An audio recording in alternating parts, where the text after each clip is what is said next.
சிம்மம் ஏமாற்றத்தை தாங்கிக்க முடியாது. சிம்மத்தால அவங்க கிட்ட இருக்க ஒரு வீக்னஸ், அவங்களால ஏமாற்றத்தை தாங்கிக்க முடியாது. மட்டம் தட்டினா தாங்க முடியாது. புரியுதுங்களா? குறை சொன்னா தாங்க முடியாது.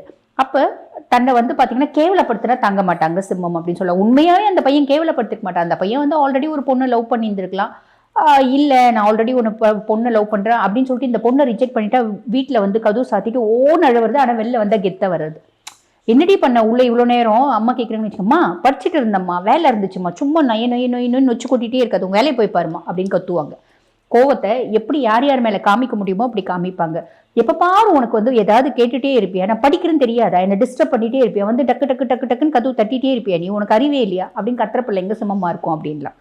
புரியுதுங்களா? சரி, அந்த பையன் வந்து வேண்டான்ட்டா, ஒரு நியாயமான காரணம் இருக்கு. அந்த பையன் வேற ஒரு பிள்ளைய லவ் பண்றான்.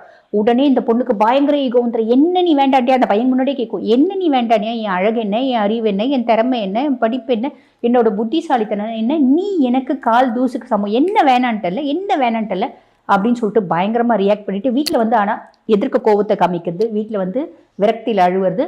அதுக்கப்புறம் மைண்ட்ல வந்து பாத்தீங்கன்னா ஒரு ஒரு என்ன சொல்றது, ஒரு சபதம் மாதிரி எடுத்துப்பாங்க. அந்த பையன் முன்னாடி நான் சூப்பரா வாழ்ந்து காமிக்கணும், அந்த பையன் என்னை பார்த்து நொந்துக்கணும் ஒவ்வொரு நாளும்.